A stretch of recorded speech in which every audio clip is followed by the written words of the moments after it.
ketemu lagi kita di Hai Indonesia. Berbagi cerita dan berita untuk Indonesia lebih baik. Dan kayak biasa ada saya Ditan Sudiro di sini dengan di pakaian warna apa sih? Dusty pink. Pink. Dusty pink atau Dusty mauve. pink. Bukan ungu ya? Bukan mauve. Oke. Banyak nama warna kayaknya yang lu baru-baru yang lu nggak tahu. Ya, gitu. dengan rekan saya. Duka Azwita. Yes. Ya, kita berdua mesti setia nemenin kalian semua pastinya ya. Nemenin pagi hari kalian yang lagi mau berkegiatan biar semangat.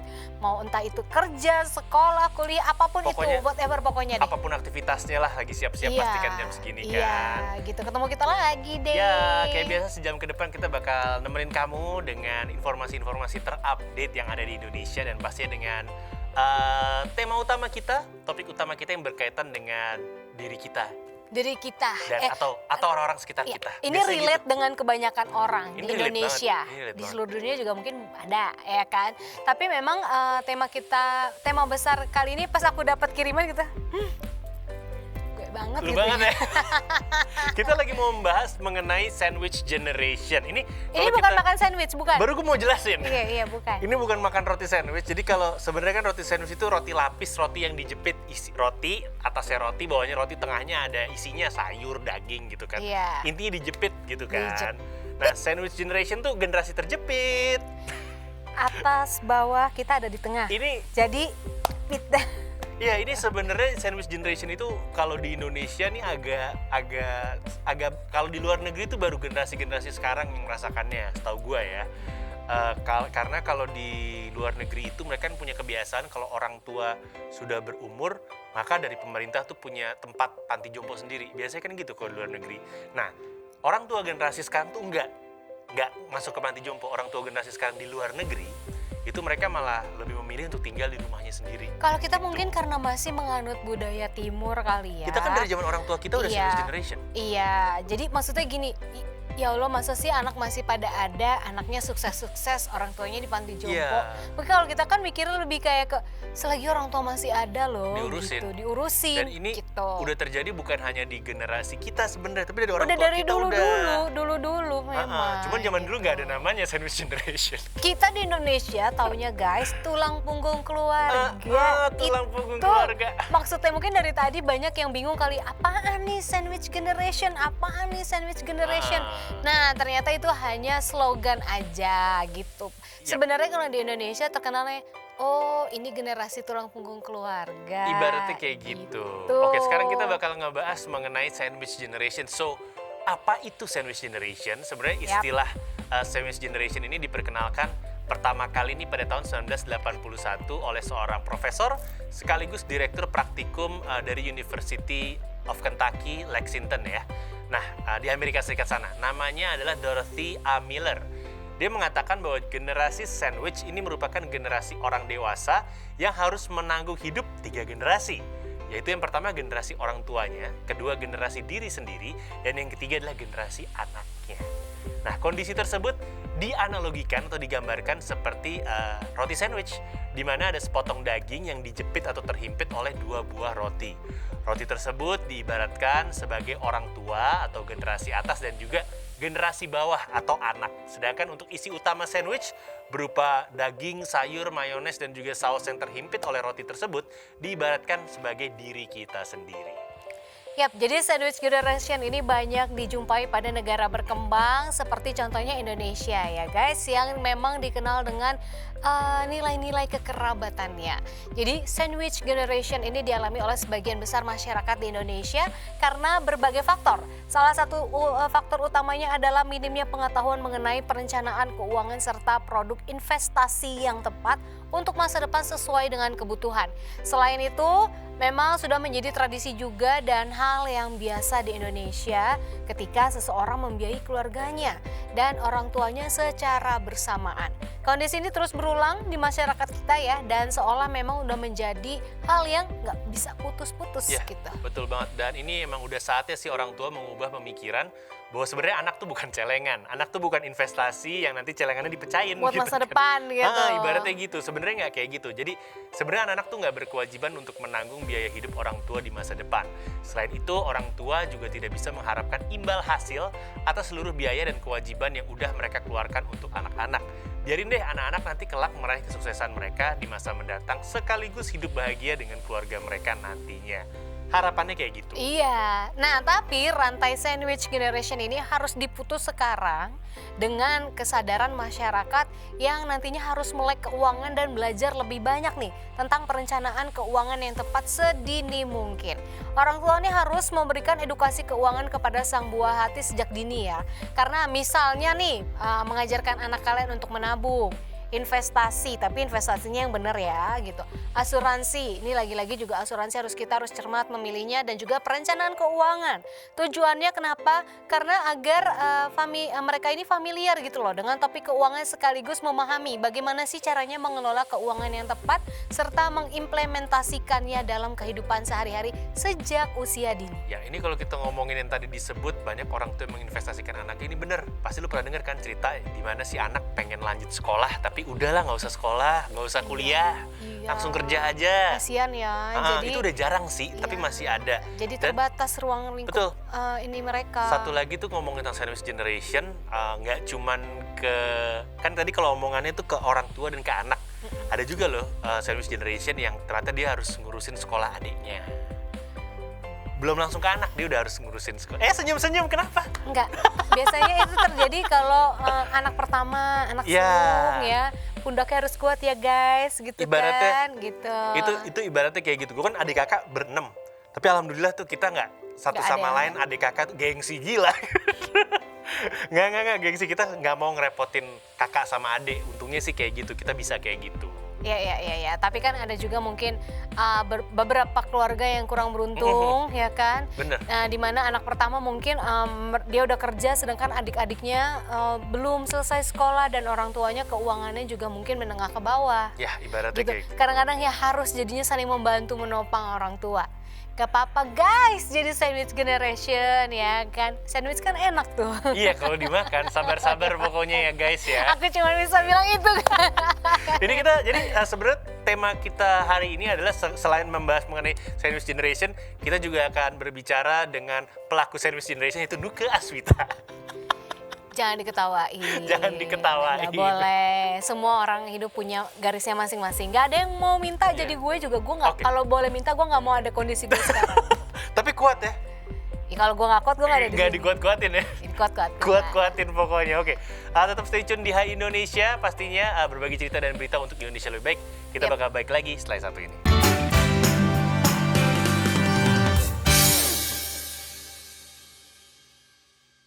Kita kembali lagi di Hai Indonesia, berbagi cerita dan berita untuk Indonesia lebih baik. Masih barengan sama saya Dita Sudiro dan ada rekan saya Nuke Aswita. Masih. Kita lagi ngebahas mengenai generasi sandwich atau sandwich generation yang ini sebenarnya banyak terjadi pada siapapun sih gitu. Bahkan kalau mau dilebarin lagi, ada kondisi-kondisi di mana seseorang tuh jadi ngurusin orang tua orang lain. Itu juga ada. Gitu. Oh ya udah deh nih, butuh apa dibantuin, butuh apa bantuan segala macam diurusin, padahal bukan orang tuanya juga, ibaratnya tuh kayak gitu. Apa itu masuk sandwich generation? Iya, Maksudnya? dia ngurusin generasi atas juga sebenarnya. Tapi kan orang bukan tua dia keluarga, sih. bukan Hah? keluarga. Ada yang keluarga, ada yang enggak. Oh, ya kalau keluarga Tetangga, iya. kayak gitu loh maksud gue. Iya, Kan Mas. banyak tuh yang kejadian kayak gitu tuh. Oh gitu ya. Iya, itu disebut kategorinya juga. Walaupun di sebenarnya luar keluarga. Tetangga yang gue maksud. Gitu. Oke. Bukan orang tua lo sih, gitu kan. Cuma Iya, mau nggak mau iya, lo iya, urus, iya, iya. gitu kan. Iya. Nah, Dan ini- memang ya, itu tadi lah generasi sandwich. Kita kalau ngebahas mengenai generasi sandwich ini biasanya terjadi pada seseorang baik pria maupun wanita yang memiliki rentang umur dari 30-an hingga 40-an tahun. Ada juga yang menyebutkan rentang umur antara 30 tahun hingga 50 tahunan. Namun seorang aging and elder care expert bernama Carol Abaya ini mengkategorikan bahwa generasi sandwich ini menjadi 3 ciri berdasarkan perannya. Yang pertama adalah the traditional sandwich generation. Jadi generasi ini berisikan orang dewasa yang memiliki usia sekitar 40 sampai 50 tahunan. Mereka ini diapit oleh kebutuhan orang tua usia lanjut dan juga anak-anak yang masih membutuhkan bantuan finansial. Ya, selanjutnya ada The Club Sandwich Generation. Nah, generasi ini berisikan orang dewasa memiliki usia 30-60 tahun. Kalau sudah menikah, maka mereka diapit antara orang tua dan anak serta cucu atau nenek dan kakek. Mereka yang berada di kondisi ini harus menanggung semua kebutuhan hidup dari generasi yang lebih banyak, guys, Yap, ya. dan ada juga yang namanya The Open Face Sandwich Generation. Ini adalah generasi yang berisikan siapa aja yang terlibat dalam perawatan lansia. Jadi di generasi ini mereka yang sudah menikah ini masih harus membiayai orang tua serta saudara kandungnya. Oh, ini yang gue bahas tadi. Iya, jadi semua isi keluarganya dia yang tanggung, guys, ya. Aduh, berat tuh itu pundak pasti. Ini kalau menurut gue semua orang ngalamin sih. Gue juga mengalami seperti ini gitu, nggak berat-berat banget tapi gue ngejalanin juga sebenarnya yang kayak gini. Iya, nah ini kita mau bahas lagi nih, ada penyebab-penyebab dari sandwich generation ya. Umumnya generasi sandwich ini terjadi secara turun-temurun, guys. Jadi ketika orang tua sudah terjebak dalam generasi sandwich, bisa jadi anaknya besok pun juga akan terjebak dalam situasi tersebut.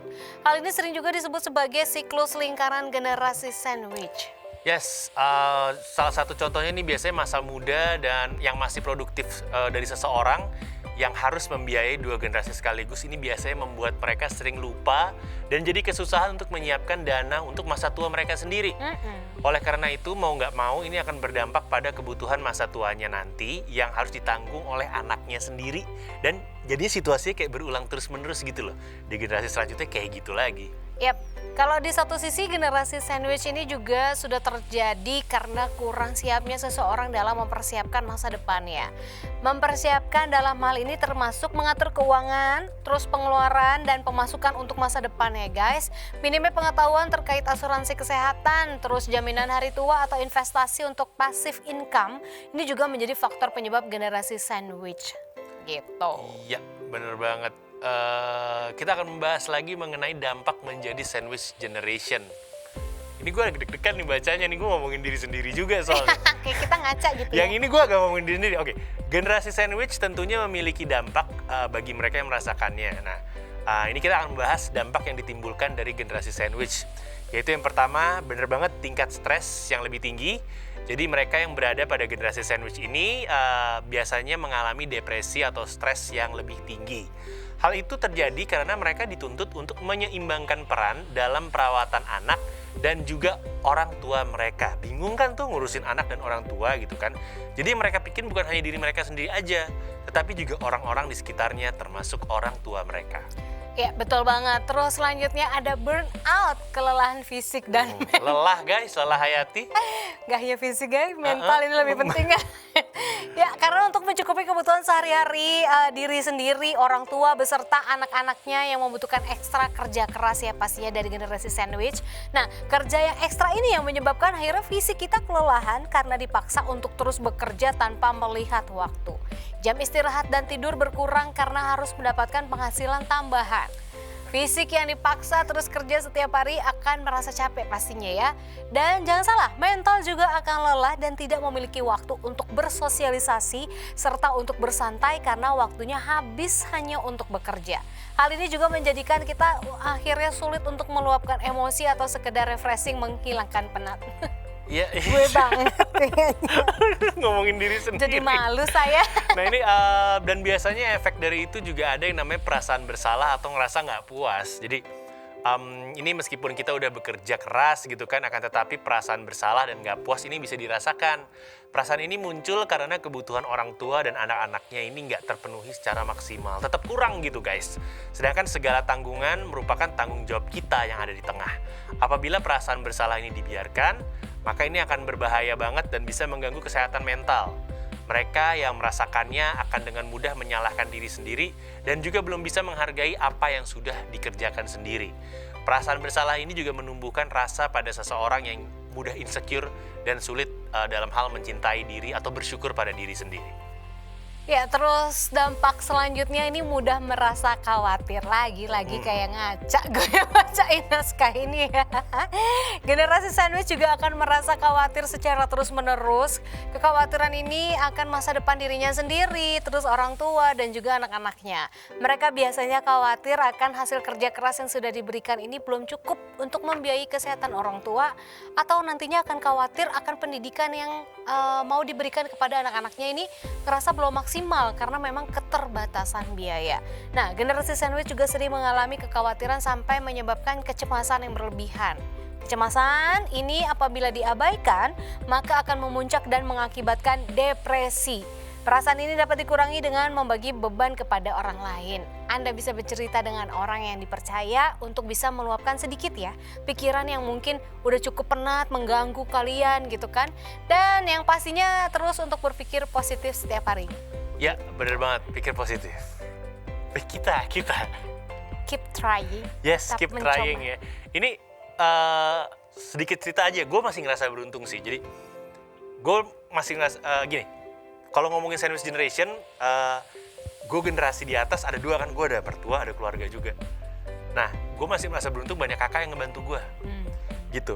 Tapi kalau lagi apes nih, ketika cuma ada kita, kan mau nggak mau gue yang ngurusin tuh. Nah itu gue merasa nggak beruntung. Kalau lagi apes, untungnya nggak sering.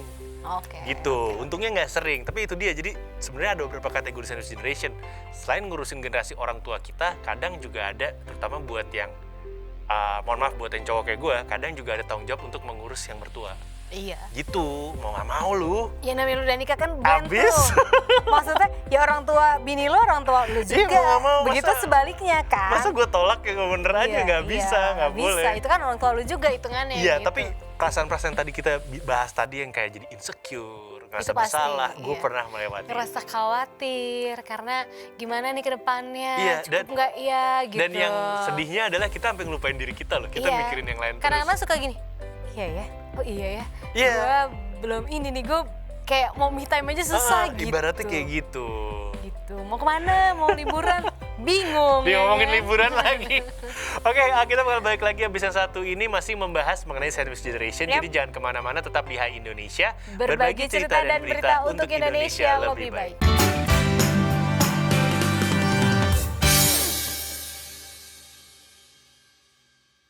Hai Indonesia, kita balik lagi pastinya masih di program Hai Indonesia ya. Berbagi cerita dan berita untuk Indonesia lebih baik. Masih sama Nuka dan Ditan dan masih membahas soal sandwich generation. Kalau tadi kita udah ngomongin soal dampaknya, ya kan? Nah, di segmen ini kita mau bahas soal gimana sih caranya kita bisa memutus mata rantai dari sandwich generation. Emang bisa? Bisa, emang di Indonesia? Kayaknya enggak deh. Tapi nggak Susah. apa-apa, kita baca pendapat yang satu ini aja Ya, gimana caranya memutus Oke. mata rantai? Jadi bagaimana caranya memutus mata rantai sandwich generation? Sebenarnya memutus rantai sandwich generation ini bukanlah hal yang mudah yang bisa dilakukan begitu saja, apalagi di Indonesia gitu kan. Perlu konsistensi dan usaha yang lebih besar untuk dilakukan. Nah, nggak ada salahnya untuk mengikuti 6 langkah berikut nih yang akan kita sebutin agar kita dan generasi selanjutnya nggak lagi merasakan beban berat dari sandwich generation ini. Yang pertama adalah coba deh memiliki tabungan rencana. Biasanya ini produk-produk dari bank nih, tabungan rencana nih. Kalau misalnya merasakan kesulitan untuk menabung, coba pilih tabungan rencana. Tabungan rencana tuh biasanya dipotong otomatis gitu dari bank ya. Ini adalah suatu hal yang tepat karena tabungan rencana adalah tabungan dengan setoran rutin secara bulanan yang memiliki fasilitas auto debit dari rekening sumber ke rekening tabungan rencana dan penarikannya dibatasi sesuai ketentuan bank. Tabungan rencana ini ada banyak jenisnya. Ada tabungan rencana pernikahan, tabungan rencana haji atau umroh, tabungan rencana pendidikan, tabungan rencana wisata liburan, dan tabungan rencana lainnya. Jadi apapun tujuan kita di masa depan, kita bisa mengelola keuangan kita dengan bijak dan disiplin dengan tabungan rencana. Apalagi tabungan ini juga mendapatkan polis asuransi jiwa yang sesuai dengan ketentuan masing-masing bank. Biasanya ada pilihan itu. Yap, terus kalian selanjutnya juga harus menyiapkan program pensiun. Nah, ini sama dengan menabung ya. Kalau akan membayar sejumlah uang yang sudah ditetapkan secara rutin dan hanya bisa diambil ketika memasuki usia pensiun. Program pensiun adalah langkah awal yang baik sebagai bukti sayang kalian kelak kepada anak dan juga berguna untuk menjamin kehidupan masa tua. Sehingga nantinya dapat meminimalisir terjadinya generasi sandwich kepada anak kalian. Saat ini program pensiun ini dapat dimiliki oleh siapapun dan tidak hanya oleh aparatur sipil negara ya yang memiliki program pensiun dari pemerintah. Kalau kamu bukan aparatur sipil negara, maka kamu bisa menyiapkan program pensiun dengan mendaftarkan diri ke Dana Pensiun Lembaga Keuangan atau DPLK. Ya. Sekarang bank-bank udah banyak kok ya Bener. yang memberikan program tersebut Betul. gitu. Kalau dari BPJS Ketenagakerjaan ya itu jaminan hari tua itu. Ya itu kan JHT JHT. Kalau yang Ah. tidak Di ada bank-bank juga ada. banyak-banyak. Oke, dan selanjutnya salah satu caranya juga untuk mengatur agar bisa memutus tali sandwich generation adalah dengan memiliki asuransi kesehatan. Jadi semakin bertambahnya usia, ketahanan tubuh ini akan semakin mudah turun yang berimbas pada kesehatan. Nah, hal ini harus benar-benar kita perhatikan dengan membuat asuransi kesehatan baik untuk diri sendiri, orang tua maupun anak ya. Nanti dengan memiliki asuransi kesehatan ini kita akan mendapatkan jaminan kesehatan atas rawat inap, rawat jalan, pengobatan untuk gigi, penggantian kacamata, dan melahirkan sesuai dengan batas yang dijamin oleh polis.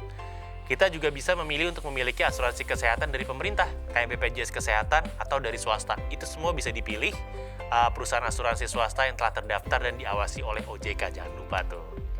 Ya, terus yang selanjutnya kalian juga mulai dari sekarang nih harus mengurangi gaya hidup konsumtif ya. Konsumtif atau tidaknya gaya hidup seseorang memang relatif sih sebenarnya dan tergantung dengan kemampuan seseorang.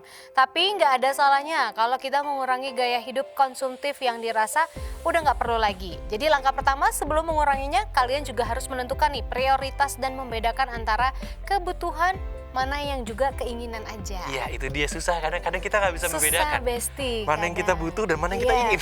Kalau membedakannya kalau udah pas dibeli baru Iya, tahu. baru kenapa beli sih gitu ya, Kayaknya Besti gue ya. nggak butuh-butuh banget deh. Pada Ternyata akhirnya Besti. kebiasaan emang Besti. Lanjut. Tapi itu salah satu contohnya tuh banyak terjadi tuh kalau misalnya zaman-zaman dulu tahun 2015-an tuh satu tahun bisa ada puluhan konser di Indonesia. Itu banyak besti-besti yang beli tiket, foto, pamer, abis itu pas udah mau konser dijual. Karena ternyata nggak butuh-butuh banget. Cuman buat nanti pamer pas hari H aja. Iya, ternyata buat itu doang. Ada yang kayak gitu ya. Ternyata kayak gitu, banyak sebenarnya yang kayak gitu. Untung saya bukan Oke. generasi itu guys. Dan selanjutnya, cara selanjutnya untuk memutuskan tali sandwich generation adalah dengan menyiapkan dana pendidikan anak. Jadi dana pendidikan anak nih nggak kalah penting ya sebagai upaya memutus mata rantai ini. Dengan adanya asuransi pendidikan, orang tua bisa menyiapkan biaya pendidikan anak untuk masa depan dimulai dari sekarang. Dan tentu saja ini akan meringankan beban orang tua di kemudian hari. Nah, sebelum memilih asuransi pendidikan, pastikan kita memperkirakan perhitungan biaya pendidikan anak secara detail. Ini benar. Seperti akan memilih sekolah mana dan disesuaikan dengan kemampuan finansial kita.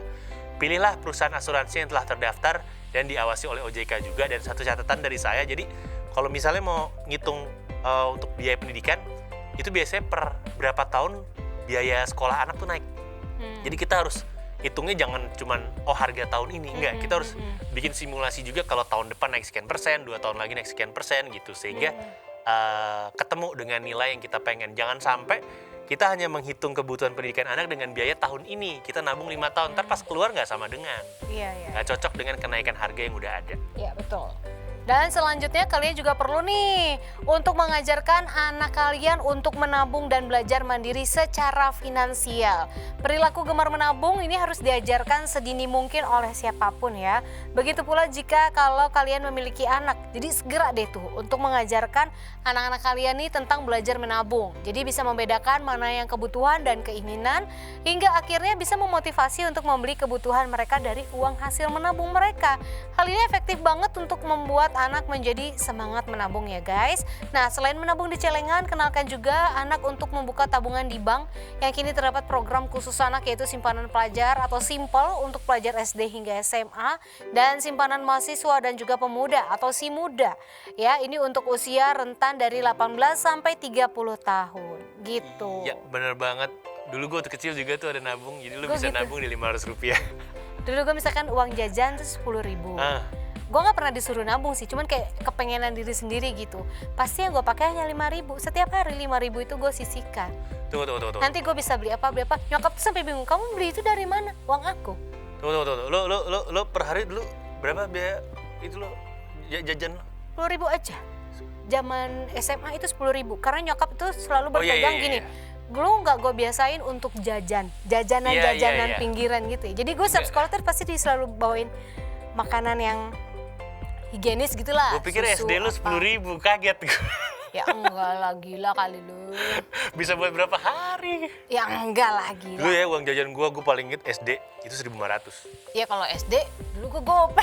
Apa Iya, awalnya segitu. 1.000 kecil banget ya. 1.000 perak tadinya. 500 perak. Nambah 1.500 karena gue suka olahraga kan, keringetan main bola, gue beli minum lagi. Jadi gue beli minumnya 2 kali. Oh, Gitu. Iya. Karena gue selalu dibawakan itu tuh. Nah, gue makan Kamu nggak mau bawa. apa? Kayak coklat, lu nggak boleh beli coklat yang di warung itu. Nyokap tuh selalu nggak ngajarin gue jajanan warung tuh nggak pernah. Dari kecil gue makanya dulu nggak pernah jajan itu, nggak tahu. Jadi di otak gue gini, nggak boleh kata mama aku sakit perut. Jadi kalau mau beli yang kayak misalkan kita di supermarket gitu, itu selalu dibawain kayak gitu aja. Jadi gue kedoktrin, kalau jajanan warung nanti lu sakit perut. Tapi kalau di warung gue tuh sugus doang dulu. Sugus sama anak Tapi mas. kemarin kan Udah. sempat tren tuh ada Bowo Alpenlibe gitu. Mungkin kalau lo memilih nama TikTok lo mau mungkin Nuka Sugus? Nuka sugu. Kayak boleh juga atau enggak anak mas. Gue di Tan Mentos kali ya, cocok kan? Cocok ya kan? Ntar gue ambilin dah di mobil gue ada permen mentos gue Cocok ya kan? Mungkin gitu. Ya apa Nuka Sugus tuh oke kalau menurut gue. Putih lagi kan? Iya, di Tan Mentos. Bentuknya sama lagi. Mentos kan agak-agak bulat gitu ya. Oh, iya. Pipi lonjong gitu. Iya. Mirip juga Tan. Gue jadi geli sendiri. Nanti Oke, gue bawain deh Tan. kita bakal balik lagi habis satu ini, jangan kemana-mana, tetap di Hai Indonesia. Berbagi cerita dan berita untuk Indonesia lebih baik.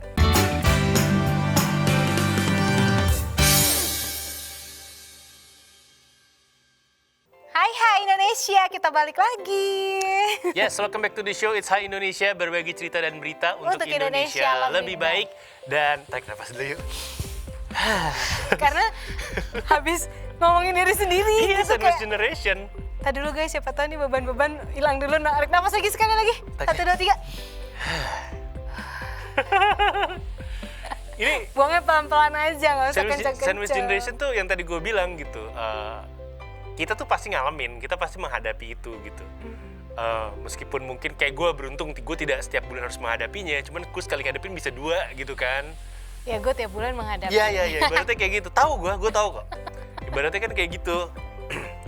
Beruntung adik gue udah gede, adik gue udah bisa nyari duit sendiri. Dulu waktu masih minta-minta kan males. Gue sih beruntungnya kadang-kadang gini, oh alhamdulillahnya Rezekinya ada ya? gue anak tunggal, ya kan. Tapi yang kadang-kadang suka jadi, aduh coba gue punya adik punya kakak. Ibaratnya gitu. kayak gitu ya? Nah, kayak ada yang Ada yang bantu. senasib gitu Iya, loh. kayak gue ada yang bantu. Kita pegangan tangan nih bareng-bareng. Kalau gue tunggal, gue mau pegangan sama siapa? Iya. Kan kadang gue ini adik yang gue bilang tadi, gue adik kakak berenam gengsi-gengsian kan. Tapi kadang betapa leganya kalau udah diurus sama kakak. Yes! Iya gitu. Ya sedangkan gue nggak bisa gitu kan, Iya, gitu iya, kan iya. kayak masih oke Nuk, bisa lu bisa gitu. Jadi nyemangatin diri sendiri aja gitu Tan. Iya. Ya walaupun ada sih pasti kita di masa-masa kita tuh ngerasa down banget, kita nggak bisa ngapa-ngapain gitu kan. Lu butuh orang gitu, mungkin bisa lari masih ke kakak lo atau ke Iya. adek gitu. Itu yang gak enaknya jadi anak tunggal tuh Iya, gitu. iya, emang. Cuman mungkin di satu sisi alhamdulillahnya ya orang tua aja. Plus, iya ada plus Kagak ada minusnya. adek atau apa yang gue punya kecil gitu, gue harus biayai, tidak. Ada plus minusnya sih emang kayak gitu biasanya. Dan Iya. boleh lah ngomong, gue kadang iri sama temen gue yang enggak, dia malah udah kerja, dia masih diurus sama orang tuanya. Gue iri. Gue kadang-kadang iri kayak gini, oke, woi gaji lo ini ya. Tapi gue tahu tuh, ya gaji dia segitu besar ya buat lo Buat dia, aja. Buat dia aja, gak kepecah kemana-mana. Iya, kadang tuh gue iri banget ya, tapi ya Dan udah. hidup kalau orang dia kurang, beda-beda. orang tua masih menyokong. Kita tidak bisa Itu seperti biasanya itu. kalau ngomongin di pergaulan, biasanya tuh lebih banyak terjadi kepada wanita. Teman-teman gue yang cewek biasanya kayak gitu. Oh, oke. Sedangkan kalau teman-teman gue yang cowok kayak kendaraannya, motornya, mobil rusak ngurus sendiri. Kalau wanita tuh nggak, masih bisa balik ke orang tua. terkecuali gue. Iya, terkecuali. Terkecuali. Gue nggak ngomongin lo. Terkecuali. Oke, segitu aja deh kayaknya kalau bahas itu Sandwich gue generation ya. jadi mumet sendiri pala nih. Yes, dan semoga kita benar-benar bisa memutus tali sandwich generation itu dan gak ngerepotin generasi selanjutnya ibaratnya. Ya tapi nggak dengan cara lu ngebuang orang tua di panti Ya, asuhan. generasi juga. selanjutnya, generasi Iya, selanjutnya. jangan sampai kayak Bukan gitu yang ya itu. guys. Itu aja sih kayaknya yang Yes. di Kalau gitu kita kembali membicarakan tentang ini masalah negara. Biasalah. minyaknya apa? Sekarang minyak goreng udah banyak loh, cuman Iya, harganya mahal. Tapi gitu, ada netizen ngomong gini, daripada bingung lo beli minyak tuh pakai minyak muka lu sendiri ya. Nggak bisa. Gimana sih? Nggak bisa, beda. Tapi memang ini parah sih ya, jujur Li gitu kan. Sehanesnya ya. Sehanesnya. Tapi emang kenawai. Hmm? Kenawai. Kenapa? Gue main baca. Oh ini kenapa? Gue baca, gue ulang-ulang kenawai. Kenawai Nuke, kenawai. Ya minyak mahal banget Ditan. Iya. Kemarin pas harga dari pemerintah dicabut untuk harga 1 liter minyak itu 14.000. Langsung banyak. Kan nggak ada ya guys ya. Untung gue sempet beli tuh harga 14.000 ada di salah satu supermarket gitu dan membebaskan nggak terbatas gitu belinya. Nah, abis dicabut muncul tuh minyak kemarin pada ngumpet di mana harganya melambung 30-an. jauh terbang tinggi. Iya, jadi harganya menyesuaikan dengan harga minyak dunia, bukan negara. Dan banyak nih yang kemarin ke Gap ya kan. Iya, nyimpen-nyimpen ya. Iya, enggak. Mobil-mobil muatan besar tuh ternyata isinya minyak lagi mau diekspor keluar. Karena harganya tinggi di luar. Di luar kita dijual murah, di sini dijual mahal. Anda sehat?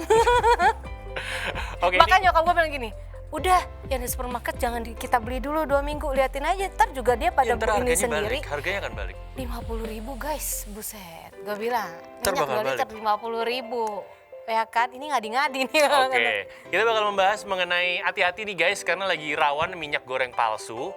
Dan kita ini punya cara untuk membedakan minyak goreng asli dan minyak goreng palsu. Jadi, kemarin kan pemerintah udah resmi mencabut kebijakan harga eceran tertinggi atau HET atau HET untuk minyak goreng kemasan pada Rabu 16 Maret 2022 ya. Bersamaan dengan itu, minyak goreng nih udah mulai gampang ditemuin, berjajar memenuhi rak-rak minimarket bukan dan lagi supermarket semua ya. merek-merek Meskipun harganya mahal gitu kan. Nah, fenomena ini memunculkan kewaspadaan akan rawannya peredaran minyak goreng palsu. Ya, seorang pengusaha kerupuk mengatakan kalau dia ditawari oleh seorang untuk membeli harga minyak goreng curah ya dengan harga 16,5 aja atau Rp16.500 per liternya. Ini lebih murah dari harga jual di pasaran yang seharga Rp18.000. Nah, langkanya minyak goreng satu harga menyebabkan ada pihak yang mengambil, pastinya nih ada orang-orang iseng yang ngambil kesempatan dalam kesempitan ya untuk mengambil untung dengan penipuan. Masyarakat ini harus waspada dan jangan mudah tergoda. Ya, digoda, tergoda. Iya. Gimana Jangan sih? cuman ayo ini murah, digoda. Hati-hati ya guys ya. Jangan, gitu. Jadi ini dikutip dari berbagai macam sumber. Ini ada perbedaan-perbedaan dari minyak goreng yang asli dan minyak goreng yang palsu ya. Yang pertama adalah tingkat kejernihannya. Jadi tingkat kejernihan minyak itu bisa menjadi salah satu indikator apakah minyak goreng ini asli atau palsu. Karena minyak jelantah yang dijernihkan pun ini tetap tidak akan sejernih minyak goreng kelapa sawit yang baru. Minyak goreng kelapa sawit yang asli ini memiliki warna kuning keemasan. Sedangkan minyak goreng oplosan yang sering beredar di masyarakat ini cenderung memiliki warna yang lebih gelap. Tapi baru-baru ini ada juga beberapa pedagang nakal nih yang berhasil menemukan cara agar minyak goreng oplosan bisa jernih kembali meskipun nggak dalam waktu yang lama. Sehingga alangkah baiknya konsumen lebih berhati-hati pada minyak goreng yang memiliki kejernihan yang nggak wajar. Ini gue nonton videonya di YouTube. Iya. Iya, Bener jadi ya? pakai cairan apa? Pakai bubuk Aduh. atau pakai cairan gitu ya? Aduh. Jadi jernih dalam seketika. Aduh, ngeri banget. Video dicepetin gitu kayak 5 menit, tek, tiba-tiba jadi jernih. Gitu. Karena emang sebenarnya minyak goreng jelantah, minyak jelantah itu bisa dijernihkan kembali. Caranya lama, prosesnya, penyulingnya tuh lama. Aduh. Yang benar adalah seperti itu. Ngeri banget sih. Oke, minyak goreng yang selanjutnya ciri-cirinya nih kalau palsu tidak berbau ya. Jadi minyak goreng kelapa sawit yang baru seharusnya tidak memiliki aroma apapun kalau yang asli ya. Jadi apabila konsumen menemukan minyak goreng kelapa sawit yang memiliki aroma yang kuat udah kayak tengik gitu kan, ini merupakan mungkin indikasi nih kalau minyak ini sudah pernah digunakan sebelumnya atau oplosan. Gitu. Hati-hati deh. Jangan. Nah, harus diperhatikan juga yang namanya tingkat kekentalannya. Jadi minyak goreng kelapa sawit yang asli ini memiliki tingkat kekentalan yang cukup encer dan juga ringan. Sehingga minyak goreng kelapa sawit yang baru ini seenggaknya bisa diminum selayaknya air. Tapi jangan juga sih. Ikan ada salah satu ikan gitu kan? Ada iklannya, bisa diminum. Minum. Ibaratnya gitu. Nah, konsumen juga harus berhati-hati apabila mendapati minyak goreng yang udah cukup mengental. Minyak jelantah dan minyak goreng oplosan ini memiliki kepekatan atau kekentalan yang berbeda lantaran telah digunakan sebelumnya.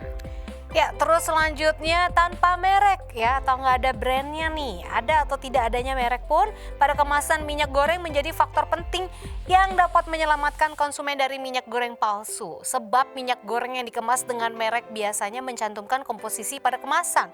Kalau minyak goreng dengan merek yang jelas juga pastinya sudah terjamin ya guys ya, kualitasnya ketimbang dengan minyak goreng curah. Nah, minyak goreng curah ini dikemas biasanya hanya dalam plastik aja. Itu sebenarnya sih berbahaya kalau misalkan sudah terkena paparan sinar matahari terlalu lama. Sebab plastik ini kan memang nggak baik ya, atau bisa menahan oksidasi pada minyak sehingga kandungan di dalam minyak goreng bisa berubah menjadi makin berbahaya. Ya, ini harus hati-hati banget sih mengenai minyak goreng yang lagi banyak beredar saat ini gitu kan. Karena nggak boleh sembarangan juga. Kemarin saya sempat baca berita ada yang mengemas ulang minyak goreng. Nah itu juga nggak boleh, kan harus ada izin edar. Iya. Gitu, jadi minyak goreng bermerek dikemas ulang pakai merek dia sendiri. Kan harus ada izin edar, izin merek, itu nggak bisa sembarangan ibaratnya. Iya. Tuh. Tapi mungkin bagi ibu-ibu yang kepepet kadang-kadang udah ya udahlah yang penting gue dapet minyak Iya, gitu kasihan. kali ya. Gua pernah- Karena memang peredarannya bisa dibilang ya Tan, cukup susah memang Iya. kemarin-kemarin tuh. Bahkan gue sempat nonton ada cara bikin minyak goreng sendiri dari kelapa. Temen hasilnya mahal juga. Iya. Hasilnya iya, mahal juga, iya. 40 ribuan juga. Iya Gitu. betul. Kita sangrai sendiri kayak Iya, air. diperas sendiri, Iya, disangrai diperas sendiri. Sebenarnya sih kreatif, Iya. menyenangkan, Ya mungkin menarik. mungkin gini Tan, beli kelapa kan nggak seberapa mahal gitu ya kalau di pasar tradisional gitu kan. Ya mungkin ya kemarin tuh memang kan karena susah banget cari minyak tuh bener-bener kayak Nggak, dan- aduh kayak nyari intan. Yang bikin video pakai kelapa itu juga bilang ini sebenarnya mahal juga, nggak lebih murah dari minyak Ya karena kan biasa. ada biaya produksi untuk kayak kita keluar gas atau ada proses apanya, segala macamnya juga, gitu. kalau dihitung-hitung 30 ribuan Iya. juga sebenarnya gitu. Tapi ya sudahlah, tidak apa-apa daripada kenanya minyak curah atau oplosan kan. Masih mending kita bikin sendiri kayak gitu. Betul sekali. Oke, nanti kita akan bahas Yes. berita-berita atau tips-tips lainnya lagi. Jangan kemana-mana ya, tetap saksikan, maksudnya tetap stay tune. Yes, di Hai Indonesia berbagi cerita dan berita Untuk Indonesia lebih baik.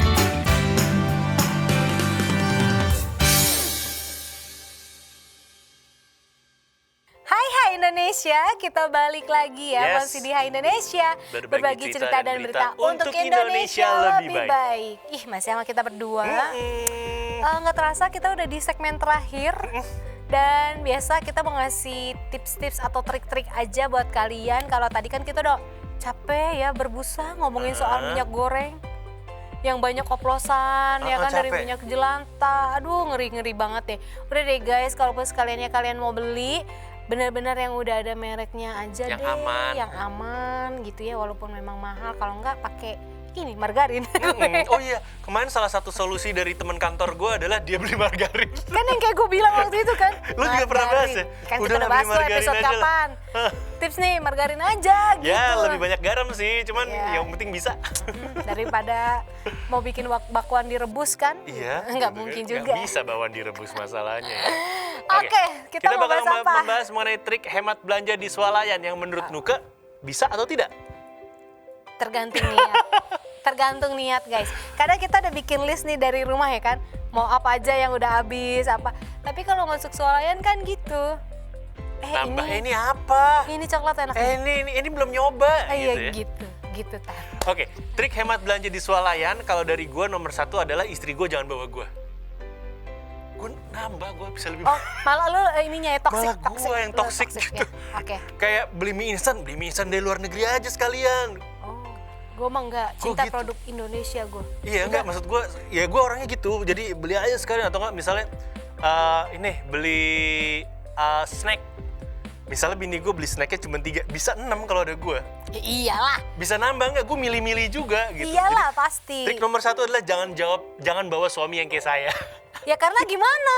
Ya sumber duitnya ada di suami. Oh nggak apa-apa, bayar gitu. aja, cuman jangan diajak gitu kan. Oke, ini kita bakal ngebahas mengenai tips-tips berbelanja hemat di swalayan ya.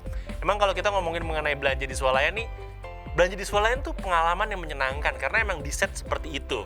Di set AC-nya dingin, lampunya terang, ada Barang-barangnya lagu, banyak. iya warna-warni. Itu tuh sebenarnya bikin kita pengen belanja gitu kan. Tempatnya bersih, barang juga yang disediakan lengkap-lengkap gitu kan. Kita cuma perlu datang ke satu supermarket, semua barang yang kita butuhkan ada gitu kan. Maka nggak jarang banyak yang memilih untuk berbelanja di swalayan aja daripada di pasar tradisional. Harganya juga fix kan kalau di swalayan kan. Kalau di pasar tradisional kan masih bisa tawar-menawar lah. Tapi kurang kalau lengkap iya kadang. betul.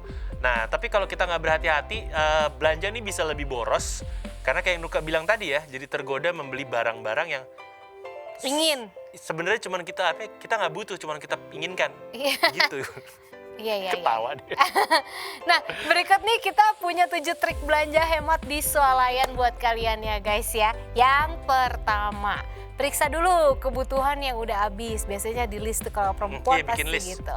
Nah, sebelum berangkat belanja nih hendaknya periksa dulu kebutuhan yang masih ada dan yang sudah habis. Jika memang persediaannya masih ada tapi tinggal separuh ya kamu bisa dapat membeli dalam ukuran yang kecil atau sedang untuk memenuhi kebutuhan selama sebulan ke depan.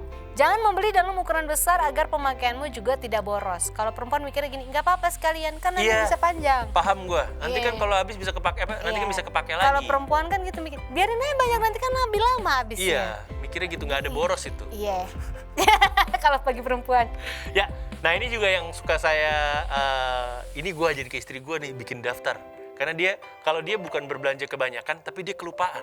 Oh, iya, kadang suka lupa memang. Iya, bukan masalah banyak. Oh iya pas sampai rumah baru inget gitu. Jadi harus bikin daftar belanjaan, tulis secara cermat dan teliti. Karena ini akan menghindari kita untuk belanja 2 kali atau membeli barang yang sama. Dan ini dalam sebuah penelitian dari Money Helper, ini diketahui bahwa orang yang membawa daftar belanjaan ini akan lebih menghemat uang belanjanya. Tergantung orang ya guys. Tidak juga. Oke. Daftar kadang hanya yang udah habis. Keinginannya belum. Belum, masih pengen dia. Dan yang selanjutnya jangan pakai troli untuk tempat barang belanja. Ya gimana kalau nggak pakai troli? Harus Pakai belanja ini bulanan. keranjang. Nggak bisa lo belanja bulanan gue Lu yakin. tau gak bini gue, pakai keranjang taruh di atas troli. Nggak bisa gue Gue nggak pasti. ngerti konsepnya. Namanya belanja, kalau cuma belanja biasa aja nggak masalah. Tapi kalau bulanan kayaknya udah nggak bisa pakai keranjang gitu. Ya gimana ya? Tapi kita sebutin dulu nih naskahnya. Coba hindari menggunakan troli untuk tempat belanjaan. Karena kalau menggunakan troli kan kamu akan bebas mengambil barang-barang yang nggak penting. Karena kamu akan merasa berat kalau membawanya kan. Berbeda jika kalau kamu menggunakan keranjang sebagai tempatnya. Kalau kamu mengambil barang tambahan di luar daftar, kamu akan merasa berat menenteng belanjaan kamu. Saya tidak setuju kalau yang ini. Karena malah berat kalau pakai keranjang. Kalau troli kan tinggal dorong. Iya, bener, Dan bener. kadang aku tuh ini riskan kayak untuk makanan-makanan sama sabun-sabun taruhnya jangan Bisa. dideketin.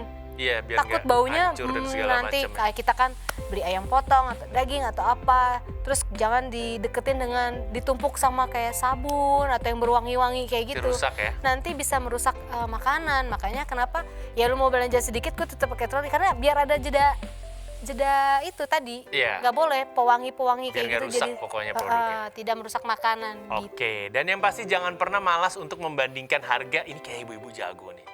Jadi saat memilih-milih barang, hendaknya jangan malas untuk membandingkan harga. Biasanya itu pihak swalayan akan meletakkan barang-barang yang sangat diinginkan pada rak dengan ketinggian antara dada dan lutut dan harganya lebih mahal. Tapi kalau kita agak jinjit atau nunduk, itu biasanya kita akan mendapatkan produk sejenis dengan harga yang lebih murah. Dan salah satu catatan lagi dari saya itu untuk membandingkan harga itu ini, hati-hati sama promo. Kan suka ada yang beli 2 kayak lebih murah, cuma kalau lu perhatiin sebenarnya enggak. Beli 2, beli 3 lebih murah tuh harus hati-hati banget tuh. Iya, gitu deh ya guys. Terus jangan, ya tapi sebenarnya jangan malu juga kita untuk membeli barang promo. Iya, harus lebih hati-hati sebenarnya aja. ada juga sih beberapa promo yang bener Tan. Maksudnya lumayan gitu dari harga yang biasanya gitu.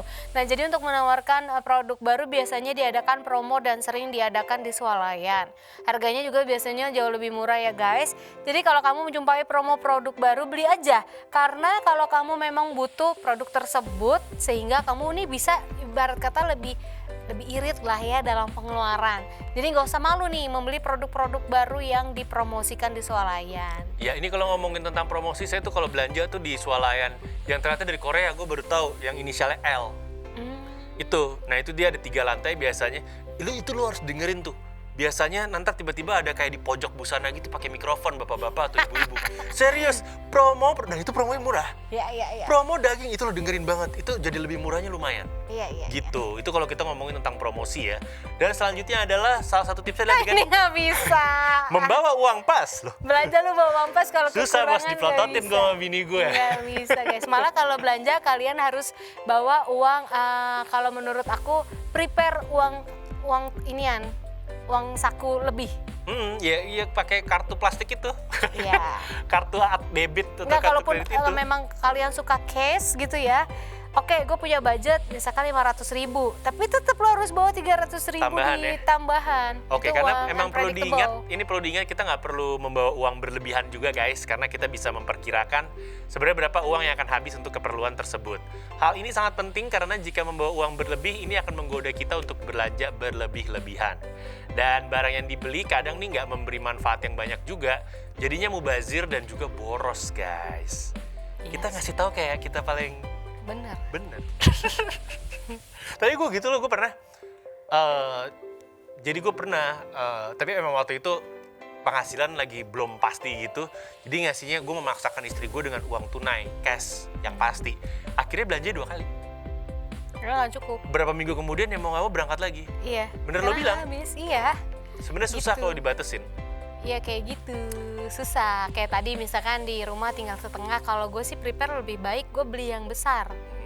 Karena nggak bikin kita bolak-balik kayak gitu tuh takutnya. Iya. Baru 2 minggu habis, beli Iya. lagi mau nggak mau jadi lebih boros. Sebenarnya angkanya tuh nggak besar banget. Nggak jauh beda. Nggak jauh beda kok. Kadang makanya kadang-kadang kalau gue lebih suka orangnya gitu, lebih baik lebih panjang gitu dibanding nanti gue belum ini udah balik-balik lagi Ya, gitu. itu dia sih. Tapi kalau cara lo biar irit gimana? Kalau gue adalah gue jangan ikut.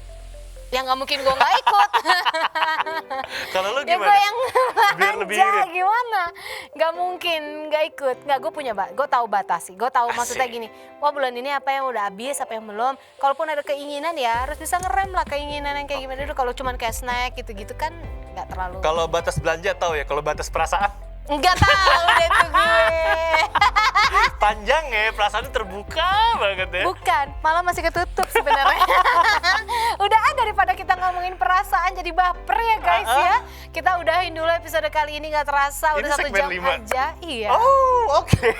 Gak Udah berasa 1 ya. jam aja kan Gak berasa karena terlalu ngomongin kehidupan sendiri gitu iya, kan. ini tadi relate kan. soalnya. Episode Relate kali ini banget relate. episode kali ini. Relate sama kita berdua Ya, guys. semoga kita bisa memutus mata rantai sandwich generation lah.